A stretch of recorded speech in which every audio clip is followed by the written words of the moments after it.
안녕하세요. 결혼한 지 1년이 조금 넘은 여자입니다. 현재는 남편이랑 같이 살고 있지 않고요. 이혼을 할 생각이에요. 모든 일이 이렇게 된 건 철저히 남편 잘못이고요. 이제 그 이유를 말씀드리겠습니다.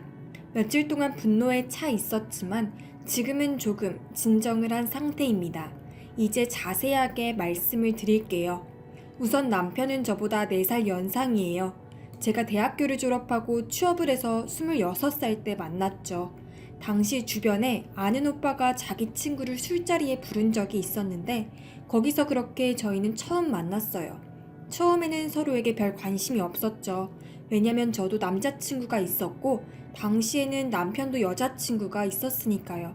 그런데 제가 얼마 못 가서 헤어지고 그 후 2주 정도가 지났을 무렵 남편도 당시 여자친구랑 헤어지고 서로 집도 가깝다 보니 술 한 잔씩 기울이다가 정도 쌓여서 결국 저희 둘이 눈이 맞아서 사귀게 되었던 거죠. 남편은 저랑 사귈 때 툭하면 자기는 믿었던 여자들마다 배신을 했다며 자기는 항상 순해 보였고 그 여자들이 참 못됐었다며 저에게는 제발 그러지 말아달라고 말을 하더라고요. 전 그냥 이 남자가 상처가 많다고 생각을 했고 실제로 남편은 저랑 연애를 할 때 저한테 정말 잘했어요.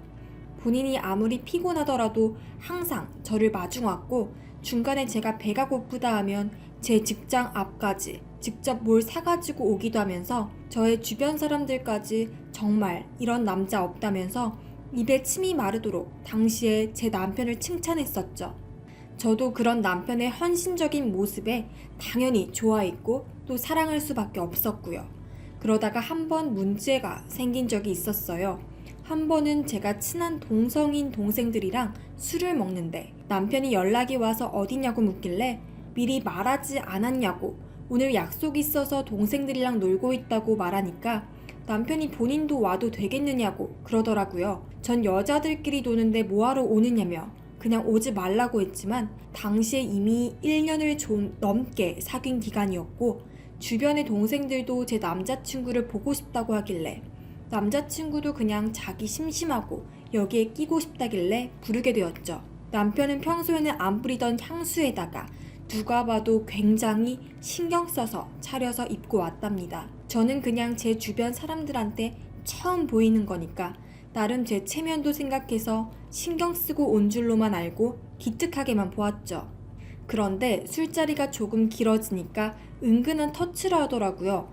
동생 한 명이 취해서 화장실까지 비틀거리면서 가길래 제가 옆에서 부축하려고 하기도 전에 남편이 일어나서 동생을 부축해서 가는데 이게 말로만 들으면 별거 아닌 상황 같지만 옆에서 제가 봤을 때는 너무 이상했어요. 뭔가 끈적하다고 할까요? 그냥 매너적인 그런 걸로 보이지가 않았죠. 그리고 술자리가 더 길어지다 보니 서로 막말도 하고 농담도 하는데 남편이 거기서 술게임을 하자는 거예요. 전 놀래서 무슨 술게임이냐고 하니까 남편은 건전한 거라며 애써 말을 돌리는데 제 기분은 이미 많이 상했죠. 거기다가 제가 화장실을 다녀올 때 제 동생들과 번호 교환까지 다 했다는 것이 어이가 조금 없었습니다.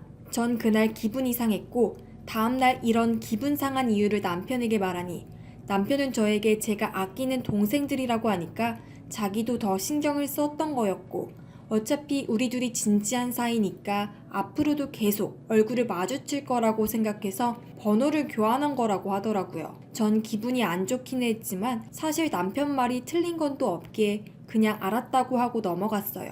그런 일이 한 번 정도 있었고 별다른 일 없이 1년 정도 연애를 더 하다가 우리는 결혼했습니다. 남편이나 저나 다니던 직장에 계속 다니면서 우리는 맞벌이 부부로 시작을 했어요. 결혼을 하기 전에도 그랬고 결혼을 하고 나서도 집에는 친한 동생들이랑 만나기도 하고 또 찾아오기도 했죠. 그리고 이때마다 남편의 행동은 과했습니다. 누가 온다고 하면 자기가 집 밖으로 나가서 마중을 하겠다고 하지를 않나. 별로 취하지도 않았는데 택시를 잡아주겠다면서든 여튼 호의를 받는 사람도 부담을 느낄 정도로 과했어요. 그런 태도에 제가 말 몇 마디를 하면 남편의 변명은 항상 제가 아끼는 동생들이니 자기한테도 아끼는 동생들이라는 등의 변명을 이어갔죠. 항상 마음에 들진 않았지만 그렇다고 설마 무슨 일이 있겠냐 하는 생각으로 넘어왔었어요.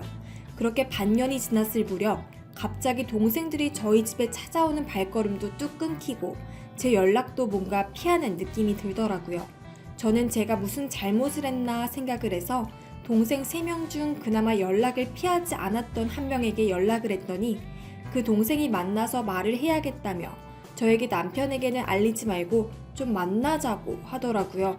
전 무슨 이유인가 싶어서 남편에게는 말도 안 하고 단 둘이서만 만나게 됐는데 그 동생이 하는 말이 좀 충격이었죠. 나머지 동생 2명에게 남편이 엄청 추근덕거렸고 그래서 그 둘이 저와 만나고 연락을 하는 것까지 피하고 있다고 하더라고요. 전 이 말을 바로 믿을 수가 없었어요. 그래서 조금 더 자세하게 물어보니까 저랑 연애할 때는 가끔 안부 카톡만 오고 별다른 이야기도 없고 해서 그냥 제 주변 사람들이다 보니까 자기들을 신경 써주는 건가 싶어서 저한테 별 말도 안 했었는데 결혼을 하고 나서 동생 한 명이 취해서 남편이 택시를 잡아주겠다고 부축해서 나간 적이 있었는데 그 당시에 동생이 술에 취한 걸 틈타서 이곳저곳을 만졌다고 그러더라고요. 저는 너무 놀라서 우선 부정부터 했죠. 확실한 거 맞냐고 말이죠. 그러자 그 동생이 하는 소리가 남편이 그 아이한테 뿐만이 아니라 나머지 한 명한테도 그랬었고 본인은 저희 집에 와서 술에 취한 적이 없어서 그런 적은 없다고 하더라고요. 하지만 저한테 말을 하는 동생이 처음에 집에 올 때 못 찾아서 저한테 연락을 해서 남편이 자기가 마중을 나가겠다며 나간 적이 있었어요. 그런데 그때 남편이 동생한테 계속 집을 돌아가는 것 같이 느껴지고 자기의 팔 쪽을 잡길래 깜짝 놀라서 지금 뭐 하는 거냐고 정색을 하니까 당시 남편이 날이 추워서 옷이 얇아 보여서 그랬다는 어처구니 없는 변명을 했다는 겁니다. 전 이 문제가 도저히 한 사람의 말만을 듣고 확정지을 문제가 아니라고 생각을 했고 무엇보다 그런 문제가 있었으면서 왜 나한테 말을 안 했냐고 따지니까 그 동생이 한다는 말이 저한테 말을 하려고 했었는데 결혼 생활에 피해를 줄 수도 있다라는 생각에 못하고 있었지만 나머지 둘에게도 그런 일이 생겨서 그 둘이 저랑 연락이나 또 만나는 걸 피해왔었고 본인은 저한테 먼저 연락을 해서 다 말을 할 생각이었다고 하더라고요. 저는 우선 나머지 동생들도 좀 불러달라고 부탁을 했고 그 동생은 연락을 돌려서 그중 한 명에게 연락을 해서 저희는 셋이 모이게 됐습니다. 나온 동생은 저에게 보자마자 미안하다면서 자기가 저에게 피해를 줄 수도 있다는 생각에 도저히 말을 못했고 그냥 자기가 피하면 된다고 생각을 했다며 울더라고요. 전 그 동생에게도 상세하게 이야기를 좀 해보라고 했고 당사자 입에서 들으니까 더 가관이더라고요. 남편이 그런 터치를 할 때 동생이 술에 완전히 만취된 상태가 아니었고 그래도 제 정신이 조금 남아있어서 일부러 남편을 떨쳐내며 괜찮다고 택시를 잡고 타는데 남편이 그 순간까지 같이 타려고 해서 동생이 경악하고 남편에게 됐다고 하고 집으로 돌아왔는데 그 후부터 남편에게 틈틈이 연락이 온다는 거예요. 전 그 연락 내용을 보여달라고 했고 동생은 저에게 내용을 보여줬는데 남편은 그 동생에게 잘 들어갔냐는 말부터 시작해서 저번에 어떤 음식 좋아한다고 하지 않았냐며 자기랑 조만간 같이 가자며 끈질기게 추근덕대고 있더라고요. 전 이때 정말 충격을 받아서 물을 연속으로 계속해서 마셨던 것 같아요. 그리고 동생들에게 제가 대신해서 미안하다고 말했고 우선 자리를 나와서 남편이랑 처음 봤을 때 봤던 오빠에게 바로 전화를 했죠. 그 오빠랑은 적당히 친한 사이였어서 사실 남편이랑 연애를 하고 나서는 연락이 거의 뜸했거든요. 정말 오랜만에 연락을 해서 제가 다짜고짜 남편에 대해 물어보니 오빠는 무슨 이야기를 하는 거냐며 왜 그러냐고 묻더라고요.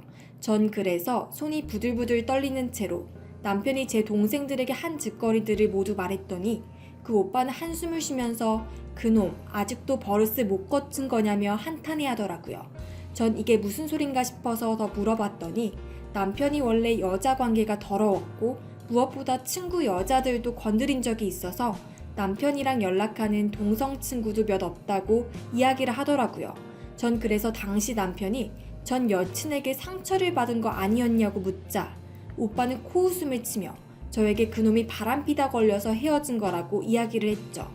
전 더욱더 기가 차서 그 오빠에게 왜 나한테 그런 걸 말 안 해준 거냐고 따지니까 오빠는 저에게 그놈을 너무 믿지 말라고 말한 적이 있지 않느냐며 제가 콩깍지가 씌어서 자기 말을 안 들은 거라고 말을 하더라고요. 그러고 보니 한참을 생각해 보니까 그 오빠가 저한테 한 번 그런 적이 있었는데 제가 그냥 무시를 한 게 맞았죠. 여튼 전화를 끊고 어떻게 해야 할지 생각하다가 남편이 추근덕거리는 동생한테서 연락이 오더라고요. 자기가 어떻게 해야 되냐면서 말이죠. 그냥 연락을 차단을 하면 되겠냐며 묻는데 저는 남편을 망신을 주고 싶다는 생각이 아니라고 우선 남편이랑 약속을 잡으라고 말했어요. 그리고 그 시간과 장소를 저에게 말을 해달라고 부탁을 했죠. 동생은 알겠다고 했고 남편이랑 주말에 약속을 잡았고 며칠 동안 동생에게 남편의 연락을 적당히 받아주라고 부탁을 했습니다. 그리고 그 내용은 전부 저한테 들어왔고 그 와중에 남편의 얼굴을 보니까 화가 솟구쳤지만 계속 참았죠. 그러다 주말이 왔을 때 남편이 저보고 갑자기 직장 상사가 자기를 호출했다면서 쉬는 날 부르니까 너무 짜증이 난다면서 연기를 하더라고요. 전 그래서 아무것도 모르는 척 다녀오라고 했고 남편은 부랴부랴 준비를 해서 나갔습니다. 그리고 남편이 나간 후에 저도 준비를 해서 나갔죠. 동생이 가르쳐준 장소로 갔을 때 동생에게는 이제 화장실 간다고 하고 나오라고 하고 자리를 비웠을 때 제가 대신 그 자리에 앉았어요. 이때 남편의 동공이 흔들리더라고요. 이게 무슨 상황인지 아마 감도 못 잡았던 것 같아요. 남편은 너무 놀라서 저보고 왜 여기에 있냐며 오히려 되묻길래 저는 남편 얼굴에 물컵을 뿌린 다음 제가 알고 있던 모든 내용들을 말했어요. 평소에 어떤 말이든 변명을 잘하는 인간이 이때는 완전히 꿀먹은 벙어리가 되더라고요. 저는 한 번 더 물을 뿌려줄까 하다가 꾹 참고 그냥 다시는 보지 말고 이혼하자고 이야기하고 나와서 제 친정으로 갔습니다. 지금 현재도 친정에 있는 상태예요. 남편에게서 계속 연락이 오면서 우애라는 둥 말 같지도 않은 소리를 하지만 전 전부 무시를 하고 있는 상황이죠. 남편이 저한테 이렇게 매달리는 건 저희 신혼집이 제 명의거든요. 결혼할 때 남편이 정말 쥐뿔도 없어서 저희 부모님이 해주신 거였어요. 그러다 보니 저한테 지금 매달리는 것 같은데 전 무조건 이혼할 생각입니다. 라는 사연이었습니다. 다른 사람도 아닌 사연자분이 아끼는 동생분들한테 그랬다는 게 충격적이네요. 어서 깔끔하게 마무리하셨으면 좋겠습니다. 그럼 레전드 사연 여기서 마무리하겠습니다. 오늘 레전드 사연을 들어주셔서 감사합니다. 다음에도 더 재밌는 일상에서 일어나는 재밌는 사연을 들고 오겠습니다.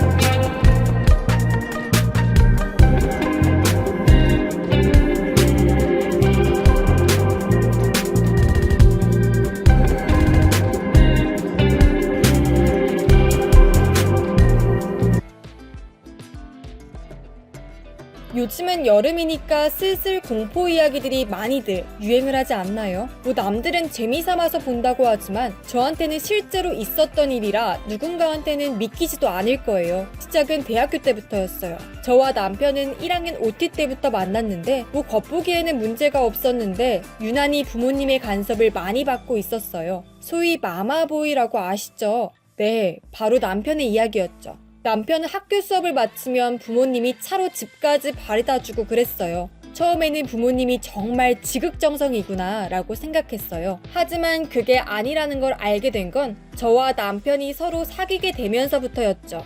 시어머니가 저를 급히 보자며 하더라고요. 설마 귀중한 아들이 남의 여자가 채가는 걸 원치 않아서 그런가 보다 라고 말하는데 의외로 저한테 간곡하게 잘 부탁한다고 말씀하시더라고요. 자네, 내 아들이 무슨 짓을 하든지 잘 이해해주고 혹시나 문제가 있으면 언제든지 말을 하렴 간절히 부탁한다 라고 말씀하시는데 대체 겨우 연애하는 건데 왜 이러시는 건가 라고 생각을 했지만 저는 별다른 생각을 하지 않았어요. 그때 다시 한번 생각을 해봤어야 했어요. 어쨌든 전 남편하고 데이트를 하며 학교 생활을 즐겁게 보냈고 남편이 군대에 갔을 때도 면회 가고 휴가 때 만나고 그랬거든요. 근데 면회에 갈 때마다 느끼는 건데 제가 갈 때마다 거기 있던 군인들이 왜인지 저보고 쑥덕거리더라고요. 계속 제가 면회를 갈 때마다 그래서 어느 날 제가 궁금해서 물었어요. 저기요, 제가 면회 갈 때마다 막 저보고 이야기를 하시는데 제가 만만해 보이시나요? 라고 말하는데 군인들이 한동안 머뭇거리다가 선임으로 보이는 사람이 저한테 말하는데 혹시 남친분 평소에 이상한가요?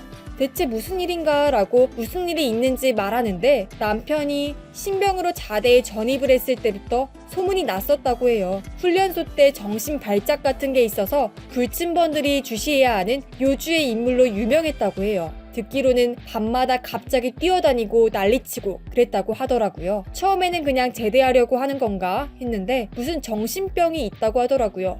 그래서 다들 긴장을 했다고 해요. 그리고 그들 예상대로 남편은 자대에서도 관심병사 취급을 하게 되었죠. 막 발작을 일으키고 난리도 아니라서 의가사 제대를 할까 고민을 한다고 그러더라고요. 저는 그런 건 처음 들었거든요. 선임은 저보고 제발 조심을 하라고 말했어요. 그걸 알고 남편을 만나는데 평소처럼 웃으며 맞이하는 남편이 왜인지 무섭게 느껴졌죠. 그렇게 남편을 만나고 한동안 집 밖으로 나가지 못했죠. 한참을 고민하다가 결국 시어머니한테 연락을 했고 시어머니는 만나자고 말하며 약속을 잡았어요. 저는 군대 면회에서 들었던 이야기들을 다 말하니까 시어머니는 한숨을 푹 쉬면서 말하는데 남편이 어릴 때부터 정신병 같은 게 있어서 어릴 때 수시로 나와서 학교도 제대로 다니지 못했다고 하셨어요. 그때 자기들이 어떻게든 돈을 들여 정신병원에서 치료받고 해서 겨우 나아져서 대학교는 겨우 보냈다고 말씀을 하셨어요. 그리고 저한테 또 부탁을 하셨어요. 제발 그 아이를 버리지는 말아줘. 지금은 우리가 있지만 만약에 우리가 죽으면 저 아이는 아무도 돌봐주지 않아. 부탁이야 라고 말씀을 하시며 부탁을 하셨죠. 보통 여자들 같으면 헤어졌겠죠. 그런 정신발작을 일으키는 남자를 누가 감당을 하겠어요. 하지만 시어머니께서 간절히 빌으셨고 앞으로 잘해주겠다고 말씀해 주시는데 너무나도 안쓰러웠죠. 그리고 남편이 저한테 딱히 문제를 일으킨 적이 없었어요. 저는 알았다며 약속을 한다고 했고 시어머니는 고맙다며 우셨죠. 그 뒤로 남편이 제대하고 같이 학교를 다니는데 남편이 자기도 마마보이 소리 듣고 싶지 않다고 말하며 저랑 같이 자취를 하자고 하더라고요. 하지만 저는 군대에서 들었던 이야기가 떠올라서 나중에 생각해보는 게 어떠냐고 말하니까 남편은 난 괜찮다며 한 달만 같이 지내자고 말했죠. 그래서 한 달 동안 지내기로 했는데 처음에는 불안해서 잠도 제대로 못 자고 잠자는 남편을 아침까지 바라본 날이 많았어요. 하지만 남편은 잠잠했고 그 뒤로는 오랫동안 같이 지냈죠. 시부모님은 그런 남편을 보고 기특해 하시며 저보고 늘 고맙다며 저한테 용돈과 반찬을 주셨죠. 저는 시부모님이 이러는 거 보며 많이 고마웠지만 더 다행인 건 남편이 멀쩡하다는 거였어요. 나중에 군대 때 왜 그랬냐고 하니까 자기가 군대에 가니까 스트레스를 받아서 그런 거라며 어떨 때는 자기가 연기를 해서 그런 거라고 말하더라고요. 겉으로는 뭐야 하며 웃었지만 속으로는 왠지 꺼림칙했죠. 진짜 남편을 몰라봤는데 약간 사기꾼 기질 같은 게 있어서 이러다가 사기를 치는 거 아닌가 했지만 언제나 자상한 남편이어서 그 의심은 사라지게 되었죠. 그렇게 취업을 서로 하고 결혼을 하게 되었어요. 그러던 어느 날 혼수 준비한 것들을 옮기며 부모님들의 도움으로 마련한 집으로 이사 가기로 했어요. 남편과 함께 짐을 나르는데 웬 상자가 보여서 이게 뭐지? 하며 보는데 같이 도와주시던 시부모님은 가로채며 이건 보지 말라고 하시더라고요. 그 뒤로 그 상자를 다시 볼 일이 없다가 어느 날 제가 어디 물건을 찾으려고 뒤지다가 그 상자를 우연히 찾게 되었어요. 그때 시부모님께서 가로채며 보지 말라고 하신 걸 기억하고는 다시 집어넣지는 않았고 몰래 숨기다가 남편이 나갈 때 봤어요. 그냥 옛날 물건 같았는데 한 사진을 보게 되었어요. 근데 거기에 남편이 있고 그 옆에 남편과 똑같은 사람이 있었어요. 어릴 때 찍은 사진 같은데 설마 쌍둥이인가? 하며 궁금해하다가 남편이 오는 소리에 다시 숨겼죠. 그날 밤 저는 그 아이는 대체 누굴까 하고 생각을 했는데 그 사이에 잠들어 버렸죠. 그때 남편의 중얼거림에 잠을 깼죠. 형이 아니면 내가 이렇게 되지 않아. 죽어. 대체 이게 무슨 소리인가요? 혹여나 그 사진하고 관련이 있나 싶어서 몰래 사진을 들고 흥신소에 가서 알아보았는데 오래전 시골에서 행방불명된 아이였다고 하더라고요. 그리고 놀라운 건 그 아이는 바로 남편의 쌍둥이였다는 거였어요. 그리고 쌍둥이 형이 행방불명이 되었을 때 남편하고 같이 나갔다가 나중에 혼자서 남편이 헐레벌떡 뛰어왔다고 마을 사람들이 증언했다고 말했죠. 그 뒤로 갑자기 이사를 가며 사라지고 행방불명된 아이는 다시는 나타나지 않았다고 말했죠. 그러자 저는 바로 경찰에 신고를 했고 남편은 살인으로 기소가 되었고 대체 이게 무슨 일인지 말씀을 하자면 전 듣자마자 흥신소 사람도 대충 눈치를 챘지만 남편이 쌍둥이 형을 죽였던 거였죠. 그리고 나중에 시부모님도 조사에 들어가고 수사를 진행하면서 알게 되었는데 남편은 저수지에서 쌍둥이 형을 밀어서 죽였다고 고백을 하더라고요. 대체 이게 무슨 일인지 시부모님한테 여쭤보았죠. 그러자 시부모님은 울면서 저한테 말씀하셨죠. 쌍둥이가 태어나고 형이 굉장히 공부를 잘해서 집안의 사랑을 독차지했다고 말씀하시며 남편은 소외되었다고 하더라고요. 그래서 남편은 그런 형을 보고 질투를 하며 홧김에 죽였는데 막상 사람이 죽는 걸 보게 된 남편은 울면서 집에 달려갔고 그때부터 정신질환에 시달리게 되었다고 말하더라고요. 그러면서 시부모님은 그래도 이것만큼은 넘어가 달라고 하는데 저는 그걸 뿌리치며 더 이상 못 참는다며 이혼을 한다고 결정을 했어요. 그렇게 이혼을 하고 소송까지 걸어 위자료까지 받아내었죠. 군대 때부터 늘 남편을 불안해했던 저는 그냥 정신질환을 가지다가 극복한 남편인 줄로만 알았는데 알고 보니 어릴 때 쌍둥이 형을 죽인 사람이라는 걸 알게 되었고 저는 그날부터 수면장애를 겪으며 회사도 제대로 못 나갔죠. 남편은 그 뒤로 감옥에 들어갔고 나중에 남편을 보러 면회에 갔죠. 뭐 보고 싶어서는 아니고 남편한테 이혼을 통보하려고 간 거였죠. 그때 형을 죽이고 어땠어? 남편은 그 말을 듣고 한동안 고개를 숙였죠. 그리고 눈물을 흘리며 미안하다고 말했죠. 그리고는 저한테는 그동안 고통 속에 살았는데 제가 유일하게 희망을 주었다고 말하는데 그 친절한 말이 왠지 가식으로 느껴져서 다시는 찾아가지 않았죠. 사람은 정말이지 알 수가 없더라고요. 처음에는 멀쩡한 줄로만 알았는데 정신병이 있다가 나아졌다고 괜찮지 않을까 했는데 그런 엄청난 진실이 숨겨져 있을 거라고 생각을 못했네요. 지금까지 이야기를 해드렸는데 영화 같지만 실제로 저한테 일어나니 많이 무섭네요. 오래전의 일인데도 아직도 떨리네요. 뭐 잘못한 사람은 잘못한 대로 처벌을 받았으니 그걸로는 만족한다고 생각을 해요. 그럼 저는 여기까지 하고 여름에 잘 보내시길 바랍니다. 그럼 안녕히들 계세요.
요즘 코로나로 다들 집안에 있으셔서 할 일이 없으실 텐데 저도 마찬가지예요. 평소에 썰 같은 걸 즐겨보았는데 문득 제가 겪은 과거가 기억나서 여기에 올려보기로 했어요. 제가 좋아하는 사람, 자상했던 사람, 제 남편한테 숨겨진 게 있었다는 걸 알았을 때 어찌나 충격이 컸던지 그때 기절을 했었죠. 저한테 있었던 추악한 과거를 지금 들려드릴게요. 저하고 남편은 제가 대학교에서 휴학을 했을 때 알바하고 생활을 하고 있을 때였어요. 친구가 자기 아는 남사친이 친구들 데리고 같이 술 파티를 한다고 해서 친구 자취집에서 같이 마시게 되었는데 거기서 남편을 보게 되었죠. 남편은 그 당시엔 훤칠하고 센스가 있어서 거기서 가장 인기가 많았죠. 저는 내일 알바 쉬는 날이고 해서 열심히 달리다가 골아 떨어졌는데 제가 눈을 뜨는데 다들 자고 있더라고요. 근데 남편만 깨어나서 핸드폰을 보고 있더라고요. 저는 안 자냐고 물으니까 자기는 이 정도로 취하지는 않는다며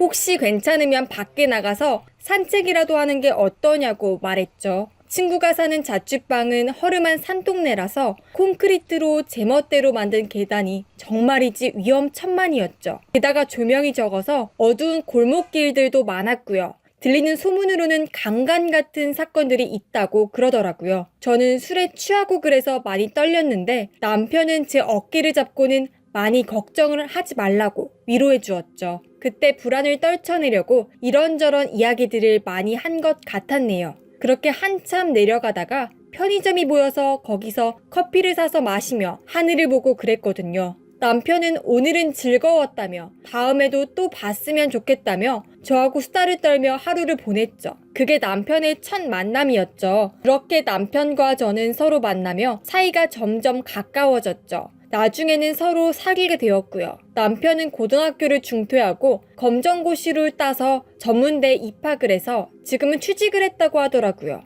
군대는 면제고요. 그래서인지 늘 남편이 돈을 다 대주고 그랬어요. 저는 그래도 나도 알바를 하고 그러는데 너무 돈을 많이 쓰는 거 아니야? 라고 말해도 괜찮다며 학생이 어떻게 돈을 써? 라고 말하며 다독였죠. 남편은 전기 쪽을 일하는데 부업으로 편집을 하거든요.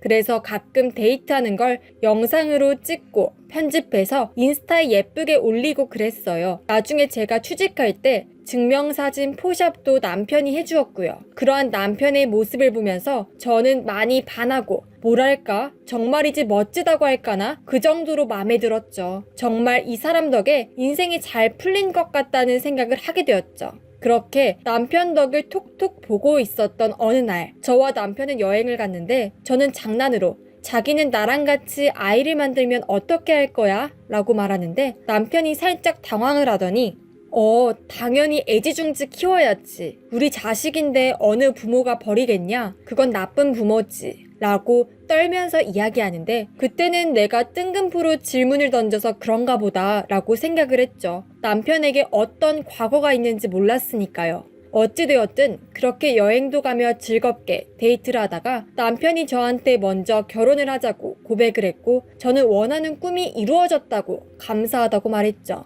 그렇게 부모님과 인사하고 상견례를 하는데 남편이 왜인지 긴장을 많이 하더라고요. 시부모님과 부모님은 좋다고 하하호호 하는데 왜인지 시부모님들도 속으로 긴장을 하는 티가 많이 보였거든요. 그래서 남편한테 물었어요. 상견례라서 많이 긴장을 한 것 같은데 너무 그러지 마. 우리 부모님 다 좋으신 분들이야 라고 말을 하는데 남편은 그래 라고 불안에 떨며 말하더라고요. 아무리 그래도 상견례이고 중요한 건데 이런 남편을 보고 진짜 안쓰러우면서도 답답하게 느껴졌죠. 혼수 준비를 할 때도 그때 드레스를 고르고 있었고 입어보고 그랬는데 남편은 그저 저를 보며 중얼거리더라고요. 저는 왜 그러냐고 하니까 아니라고 그냥 딴 생각했어 라고 얼버무렸죠. 이 밖에도 이상행동이 많았는데 긴장 때문이겠거니 라고 생각하며 넘어갔는데 결혼식 당일날에 뭔가 낌새가 이상했어요. 남편이 손님들한테 인사를 하는데 웬 여자가 오더니 남편이 얼어붙더라고요. 남편만 그런 게 아니라 시부모님들도 얼어붙었죠. 근데 그 여자는 왜 그러냐며 그저 축하해주려고 온 거라고 말하며 들어가더라고요. 저는 처음 봐서 결혼식 전에 남편한테 대체 누구냐고 하니까 그냥 아는 동네 친구야 라고 말했죠. 하지만 제가 봐도 친구 사이는 아닌 것 같았어요. 뭐 그 뒤로 결혼식은 무사히 마치고 무난한 결혼 생활이 이어졌죠. 그렇게 행복하게 보내고 있는데 어느 날 한 여자가 제 인스타로 DM을 보내왔어요. 네, 바로 결혼식 때 남편을 얼어붙게 만든 그 여자였어요. 그 여자가 반갑다고 말하면서 알려줄 게 있다며 사진을 올렸어요. 귀여운 아기 사진이었어요. 전 본인 아기인가요? 하니까 그 여자는 웃으면서 네, 제 아기이기도 하고 땡땡 아기이기도 해요. 당신 남편 땡땡씨 말이에요. 그 말을 듣고 깜짝 놀라서 아니 대체 무슨 소리냐며 증거 있냐고 하니까 친자 확인 검사 결과에 같이 찍은 사진을 보여주더라고요. 전 이걸 보고 놀라서 혹시 남편하고 결혼한 사이냐고 말하니까 그 여자가 전화를 하자며 번호를 주더라고요. 전 그 번호대로 전화를 했는데 그 여자가 울면서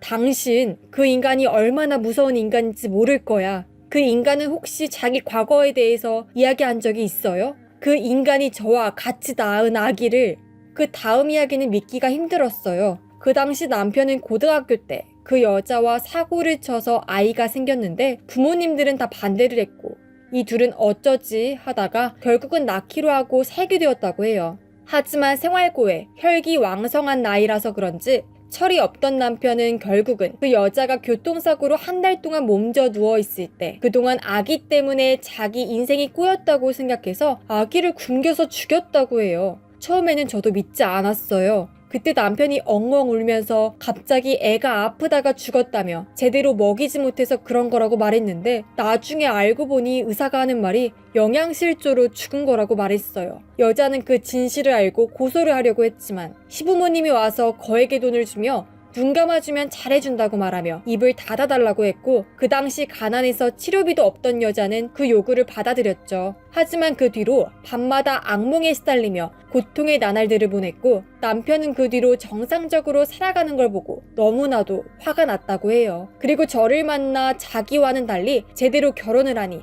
너무나도 화가 났다는 거예요. 전 이걸 보고 믿기지가 않아서 집에서 바로 나왔고 부모님한테 달려갔어요. 그 살인마가 무슨 짓을 할지 몰랐거든요. 그렇게 부모님 집에 가서 살려달라고 소리를 질렀고 그동안 이야기와 증거들을 보여주었는데 몸이 안도했는지 점점 힘이 빠지면서 결국은 기절을 하게 되었어요. 그렇게 며칠이 지났을까? 제가 일어나니 어머니가 괜찮냐고 말하며 이제는 안심해도 된다고 말했죠. 나중에 아버지가 경찰에 신고해서 조사를 진행하게 했는데 진짜로 남편이 아기를 굶겨 죽였고 의사의 진단서에도 영양실조 같은 게 있다고 말하며 살인 혐의로 체포가 되었고 시부모님은 부모님한테 어찌 이럴 수가 있느냐며 아들 좀 봐달라고 했지만 아버지는 당장 나가라며 쫓아냈다고 해요. 전 그 여자가 아니면 아마 살인마한테 무슨 짓을 당했을지 모르겠더라고요. 아기를 죽인 남편, 누가 그런 사람하고 같이 살까요? 그렇게 자상하고 능력이 있고 젠틀했는데 그런 과거가 있다는 게 너무나도 충격이었네요. 어쩌면 무더운 여름에 시원하게 날릴 정도였을 거예요. 물론 저는 진짜 특이 케이스지만 여러분들도 항상 사람 조심하시길 간절하게 빌게요. 그럼 다들 안녕히들 계세요.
여러분들 무더운 여름 동안 잘 지내시나요?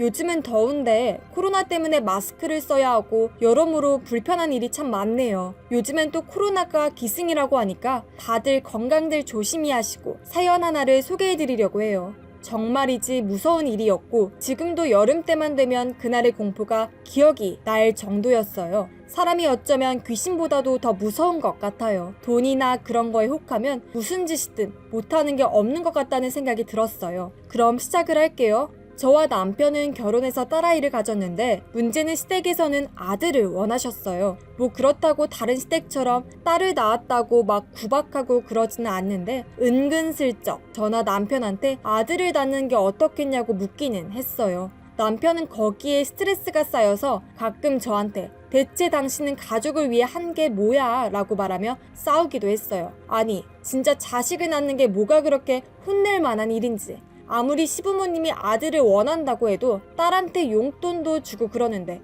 오히려 남편이 더 다그치더라고요. 뭐 나중에는 아들을 낳기는 했지만 그동안 쌓여서 한동안 서먹해지다가 그래도 자식들한테는 아닌 것 같아서 같이 합쳐지긴 했어요. 뭐 남편이 막 스트레스를 받고 시댁에서 유일한 아들이라서 그 책임감으로 인한 중압감이 만만치 않다는 거 이해는 해준다지만 그래도 그렇지. 아들을 임신을 할 때는 같이 옆에 있어주거나 입덧 때 원하는 음식을 사주고 그래야 하는데 안 해주더라고요. 뭐 첫째 딸 때만 잘해주면 되지. 왜 둘째까지 챙겨줘야 해? 라는 마인드였죠. 아니 그토록 원하던 아들인데 왜 이렇게 각박한지 모르겠어요. 그리고 두 자식을 두었으면 어떻게든 일찍 퇴근해서 같이 애를 봐주거나 그러한 노력이 있어야 하는데 뭐 그런 게 없었어요. 맨날 야근에 주말에는 집에 있다고 해도 늘 잠만 자거든요. 뭐 제가 주부로만 있으면 뭐라고 안 하는데 저도 맞벌이를 하는데 집안일은 제가 다 합니다. 뭐 남편은 막 변명으로 저보다 더 열심히 일을 한다고 뭐라 하지만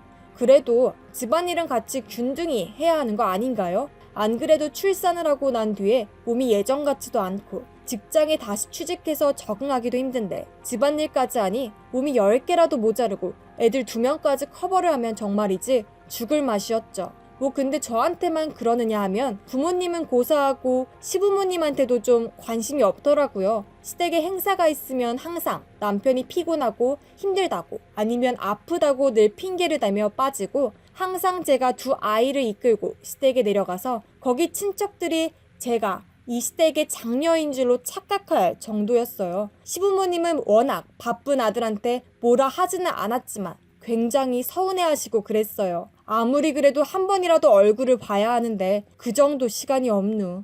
그러게 무슨 일이 많길래 저래 라고 한탄을 하시는데 정말이지 제가 봐도 답답하더라고요. 심지어 아이들도 아버지는 왜 자기들하고 놀지 않냐며 뭐라 하기도 했어요. 그렇게 오랫동안 지속되니까 이제는 아이들이 남편한테 아빠 하며 앵기지도 않게 되면서 오히려 남편이 와도 인사하러 나오지도 않고 그러더라고요. 남편은 그런 거는 싫어해서 아무리 그래도 너무한 거 아니냐고 하는데 가는 게 있으면 오는 게 있는 건데 언제는 놀아달라고 하면 항상 피곤하다고 바쁘다면서 친구랑 약속은 자주 하고 그러는데 누가 좋게 볼까요? 이것 때문에 부부싸움을 참 많이 했어요. 아니 여보, 이럴 거면 혼자 살지 왜 결혼을 했어? 애들이 왜 당신을 무시하는지 몰라서 물어? 좀 애들하고 친해져봐. 시간을 만들지를 못해? 바쁘다더니 나만큼 바쁘냐고. 아니 여보, 당신이 내가 하는 게 무엇인지 잘 모르면서 어디서 말대꾸야. 요즘 스트레스로 아무것도 하기 싫은 상태니까 건들지 좀 마. 아무것도 하기 싫은 상태? 남편이 그 정도면 저는 아예 땅속으로 들어가야겠네요. 저보다 그렇게 바쁜 것도 아닌데 너무 뻔뻔하더라고요. 그래서 감정의 골은 점점 깊어져만 가고 서로에게 너무 힘들어하며 지내니까 정말 짜증이 났었죠. 부모님들과 친구들도 대체 남편이라는 작자는 뭐하는 인간이길래 가정에 관심을 주지 않느냐며 일부 과격한 친구들은 차라리 이혼을 하는 게 어떠냐고 묻더라고요. 저는 에이 그 정도는 아니야 라고 나무랐지만 솔직히 결혼한 게 아니었죠. 만약에 저와 남편 사이에 두 아이가 태어나지 않았다면 아마 각 집에 살거나 심하면 이혼을 하면서 살아갈 것 같다는 생각은 자주 들었죠. 그래서 지금 상황 때문에 바로 이혼하자는 건 아니에요. 이미 두 아이가 있는데 이혼을 하면 이 아이들한테 죄가 되는 것 같아서 가능한 최대한 오랫동안 유지되기만을 바랄 뿐이죠. 그렇게 간절한 소망을 하루하루 겨우 연명하고 보내고 있을 무렵 그 소망을 박살내버린 사건이 터지게 되었죠. 어느 날 제가 집에서 저녁을 준비하는데 남편이 갑자기 회식이 잡혔다고 그래서 할 수 없이 두 아이들과 같이 밥 먹고 놀아주고 아이들을 재우고 하며 쉬고 있을 때 전화가 오더라고요. 혹시 땡땡 사모님 맞으시죠? 남편 회사 동기더라고요. 저는 네 라고 하니까 설마 사모님한테 그 녀석이 회식이라고 말했나요? 라고 말해서 그렇다고 하니까 한숨을 크게 쉬더니 아니 요새 걔가 하도 일찍 퇴근하고 그래서 직원들이 대체 무슨 일이지? 하며 궁금해하고 저는 애 때문에 그런가 보다 하며 했는데 제가 집에 일이 있어서 평소보다 일찍 퇴근했는데 그 녀석 다른 여자랑 놀고 있더라고요. 저는 진짜 걔인가? 하면서 봤는데 딱 걔였어요. 혹시 사모님하고 뭐 문제 있는 건 아니시죠?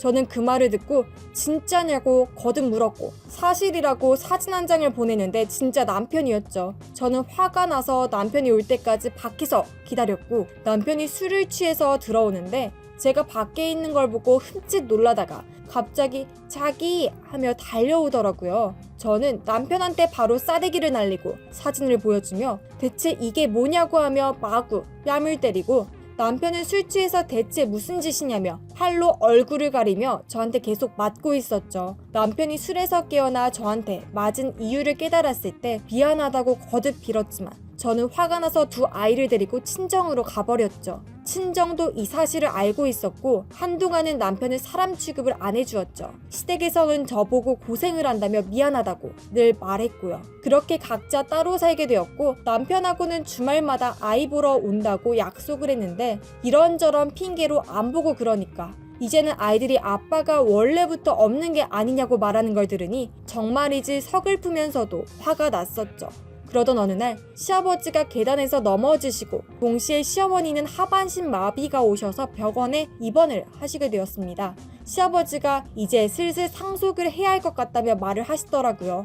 아들이 한 명뿐이라 딱히 유언이라고 할 게 없어서 그러려니 하는데 문제는 남편이 거기서 속셈을 부리고 있다는 걸 전 모르고 있었다는 거죠. 남편은 평소에 자주 보지도 않던 시부모님한테 하지도 않던 선물을 사주고 그러더라고요. 저는 갑자기 왜 이렇게 잘해줘? 라고 하니까 자기는 그동안 미안해서 라고 말하며 저한테 음료수 세트를 주며 그동안 고생이 많았어 라고 말하는데 왠지 가식처럼 느껴져서 거절을 했어요. 하지만 계속해서 과일 주스 세트를 주겠다며 막 그래서 어쩔 수 없이 받긴 했는데 뭔가 찜찜했고 새로 산 것 치고는 왠지 한 번쯤 다 열어본 느낌이 들어서 왠지 조심해야 할 것 같다며 다른 곳에 잠시 두었죠. 그렇게 병문안을 하는데 어느 날 병문안을 가는데 남편이 웬 여자랑 같이 있는 걸 보고 뭐지? 하다가 무슨 얘기를 하는 것 같아서 숨어서 엿들었는데 당신 아버지 어머니 언제 죽어? 그러게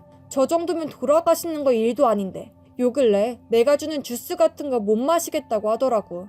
아니 그 무슨 독극물 같은 걸로 주입해서 계속 드시면 된다고 하면서 너무 오래 걸려. 그러게 더군다나 아내도 눈치를 챘는지 내가 주스에 독을 넣었는데 안 마시는 것 같더라고. 이왕이면 애들한테도 먹이길 고대했는데 자기가 너무 포장을 꼼꼼히 하지 않아서 그런 거 아니야? 내가 봐도 허술하던데. 역시나 이것들이 저와 시댁을 죽이려고 이렇게 병문안으로 효도하는 척하며 다가온 거였어요. 솔직히 그 상간녀 말대로 포장이 이상한 거 맞았어요. 아까 한 번쯤 열어본 것 같다는 생각이 든 게 그거였거든요. 하지만 제가 이래봬도 눈칫밥으로 먹고 사는 편이라서 미리 대화 녹음을 해두었고 그걸 당당히 남편과 상간녀 앞에 서서 녹음한 걸 들려주었죠. 두 명 다 새파랗게 얼굴이 질려서 도망을 치더라고요. 뭐 도망을 쳐봤자지. 왜냐면 저희 아버지가 변호사시거든요. 그걸 아버지한테 들려주니 천인공노할 놈이라고 말하며 당장 어떻게든 감옥에 보내겠다고 해주었고 그놈들은 살인 미수 같은 걸로 고소를 진행을 했죠. 그놈들 조사받으라는 우편이 날라오니까 바로 부모님과 저한테 와서 미안하다고 하는데 자기 부모님을 죽이려는 사람과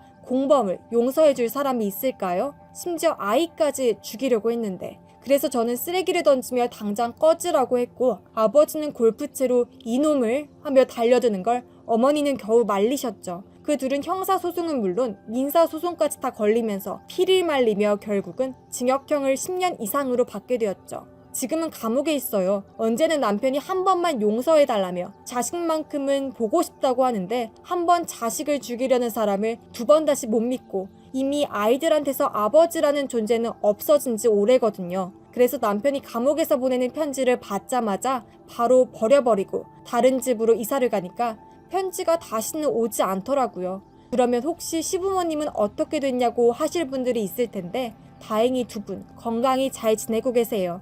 시아버지는 얼마 전 재활치료를 끝내고 잘 걸어다니시고 시어머니는 하반신 마비는 여전하시지만 그래도 나머지는 정상일 정도로 건강한 상태이세요. 현재 두 분은 제가 모시고 있고 무사해서 참 다행이라고 생각을 해요. 진짜 사람이 이렇게 무섭다는 걸 알게 되었네요. 어쩌면 귀신은 그에 비교하면 굉장히 착한 것 같네요. 자기 부모와 아내, 자식까지 죽이려는 사람. 혹여나 사이코패스냐고 하는데 다행히 남편은 그 정도는 아니라고 경찰에서 말하는데 뭐 하는 행동은 사이코 수준이라서 사이코패스 아니라고 해도 더 무섭네요.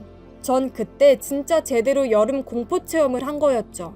이게 영화로 보는 거하고 실제로 경험한 거는 하늘과 땅 차이라서 이제는 웬만한 공포 이야기는 그냥 넘어가게 되더라고요. 다시는 몸까지 서리게 하는 그 공포를 직접 체험하고 싶지는 않네요. 지금은 그저 아이들이 건강히 자랐으면 좋겠다는 소망만 있을 뿐이고요. 지금까지 제가 보내는 사연이었습니다. 그럼 다음에 또 만났으면 하네요. 여름 시원하게 보내세요.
안녕하세요. 전 28살의 여자이고요. 직장에서 일하고 다니고 있었어요. 이제 취업을 어떻게든 열심히 살고는 있어요. 뭐 바쁘고 힘들고 적응하기가 힘들지만 언젠가는 괜찮아지겠죠. 저는 원래 취직을 하려고 했어요. 뭐 취직이 뭔지는 다들 아실 거예요. 왜 그랬느냐면 뭐 처음부터 취직을 하는 게 아니고 대학교부터 회사에 취직하려고 노력을 하고 있었어요. 비록 아버지가 저한테 잘 나가는 가게 하나 준다고 말씀하셨지만 솔직히 요즘 취직이 안 되고 그래도 막상 받으려니까 그래도 스스로 돈을 벌고 경험을 쌓아두어야 하는 게 아닌가 싶어서 아버지와 타협을 했죠. 뭐 어차피 회사에서 일하다가 나중에 때가 되면 그 가게를 이어받아서 하려고 생각을 하고 있었는데 어느 날 친구한테서 연락을 받게 되었어요. 그때 제가 대학교를 다니고 있었는데 친구는 저랑 같은 대학교를 다니다가 회사원 남친하고 같이 결혼을 하게 되면서 자퇴를 하게 되었거든요. 그 뒤로 인스타에 자식이 태어났다고 알려지면서 한동안 연락을 안 하다가 어느 날 저한테 연락을 했어요.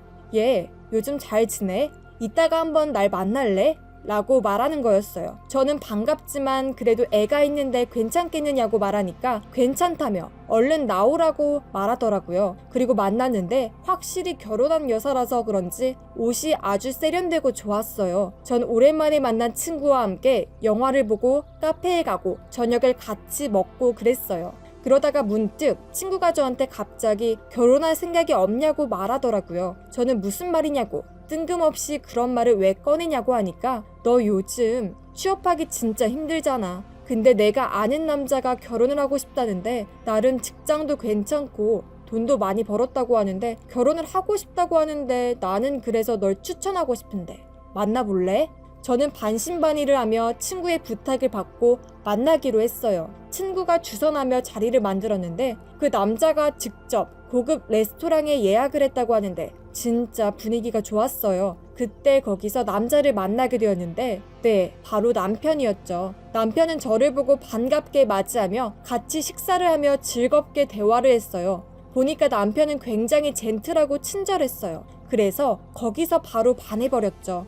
그날 이후로 친구한테 전화를 해서 좋은 남자 같다고 말하니까 친구가 잘 한번 만나봐 라고 말하며 얼른 사귀고 결혼을 하라고 말하더라고요. 그 뒤로 데이트를 했는데 뭐 다 좋았어요. 근데 좀 이상한 점이 있었어요.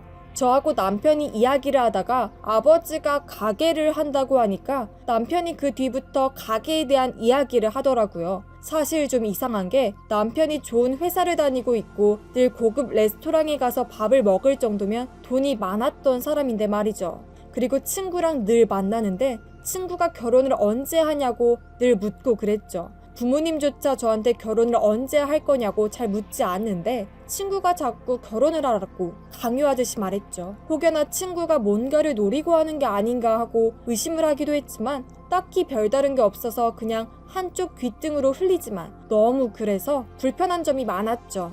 뭐 친구의 말도 일리가 없는 건 아니라서 저도 어떻게든 결혼을 하고 싶더라고요. 그 인스타에 친구의 사진들만 보면 결혼이 참 행복해 보였거든요. 대학교 전에는 결혼하면 왠지 내 인생의 옥쇠를 차는 듯한 느낌이 들었는데 사귀는 남편을 보면 또 하고 싶더라고요. 그래서 제가 결혼을 하자고 제의를 했고 남편도 오랫동안 고민을 했는데 제가 먼저 해서 의외였다며 동의를 했죠. 그렇게 결혼 준비하며 결혼식을 올리던 때였어요. 뭐 상견례나 혼수 준비는 다 문제 없었고 식만 올리면 되는데 제가 웨딩드레스 입고 준비하는데 남동생이 잠시 저한테 이야기를 할 게 있다고 하더라고요. 누나, 아무래도 누나 친구하고 매형 좀 이상해. 왜 이상하냐고 하니까 결혼식 당일날 남편하고 제 친구가 둘이서 서로 이야기를 하고 있다고 하는데 무슨 재산 차지니 별 이야기가 나왔다고 하더라고요. 전 불안했지만 동생이 하는 말이 별로 구체적이지도 않고 무엇보다 둘이 말하는 대상이 누군지 잘 몰라서 그냥 넘어갔지만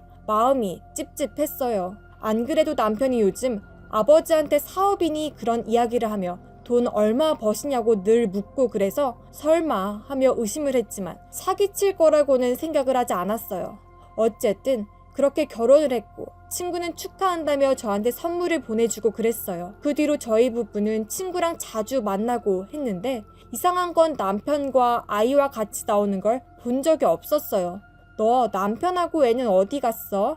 이렇게 제가 말하면 남편은 요즘 야근에 출장으로 바쁘고 아이는 친가에 맡겼어 라고 하는데 솔직히 말해서 일주일에 2-3번을 만나는데 대체 애를 볼 생각이 있는지 의심이 들더라고요. 그래서 제가 남편한테 아무리 우리가 좋아도 친구가 너무 애를 내팽개치는 거 아니야? 라고 말하니까 그럴 리가. 아무리 그래도 애를 버릴 사람이 아닌데 무슨 소리야? 라고 말하며 얼버무렸죠. 뭐 친구가 그렇게 무책임할 사람도 아니라는 걸 아는 저는 그냥 그냥 그렇게 내비두었는데 그 일이 있기 전까지는요. 어느 날 제가 인스타에서 근황을 올렸는데 아는 지인이 저한테 친구에 대한 진실이 있다고 말하는 거예요. 무슨 말이냐고 하니까 친구가 최근에 인스타를 거의 하지 않는데 그 이유가 뭔지 아느냐고 말하더라고요. 그러고 보니 친구가 한동안 자기 아기 사진과 본인을 올리더니 어느 순간부터 그게 결혼식 전부터 안 올리더라고요. 친구 말로는 바쁘고 하도 악플이 달려서 그런 거라고 넘어갔는데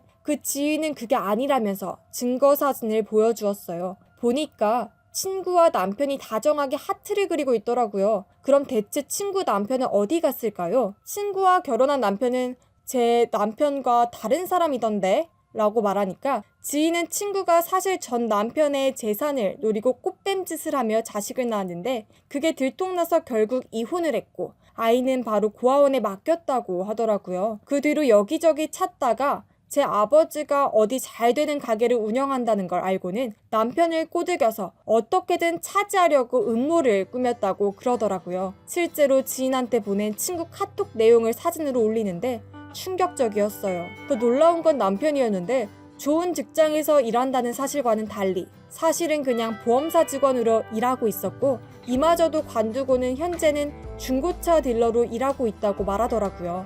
어쩐지 남편이 왜 자기 직장으로는 오지 말라고 했는지 알겠더라고요. 남편이 다닌다는 잘난 직장 구경하고 싶어서 말했는데 오지 말라고 단호히 말했는데 말이죠.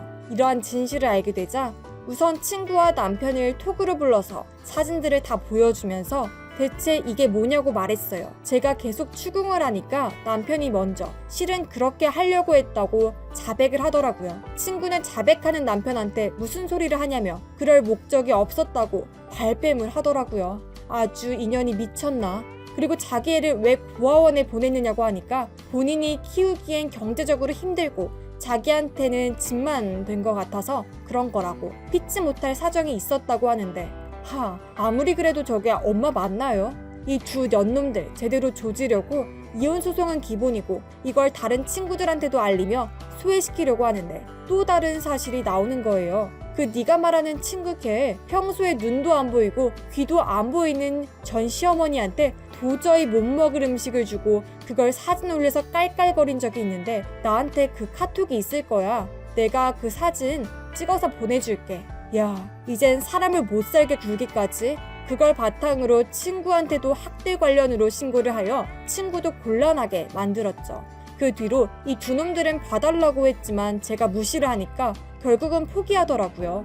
진짜 까도 괴담뿐이고 어찌 사람이 이토록 악랄할까요? 자기 자식을 버릴 정도로 이기적인 친구를 대체 어찌 생각을 해야 할까요? 그런 거 보면 사람을 얼마나 믿어야 할지 잘 모르겠네요. 그래도 이 정도면 꽤나 시원하시죠? 이번 여름에 이걸로라도 시원하게 보내셨으면 좋겠네요. 그럼 다들 안녕히들 계세요.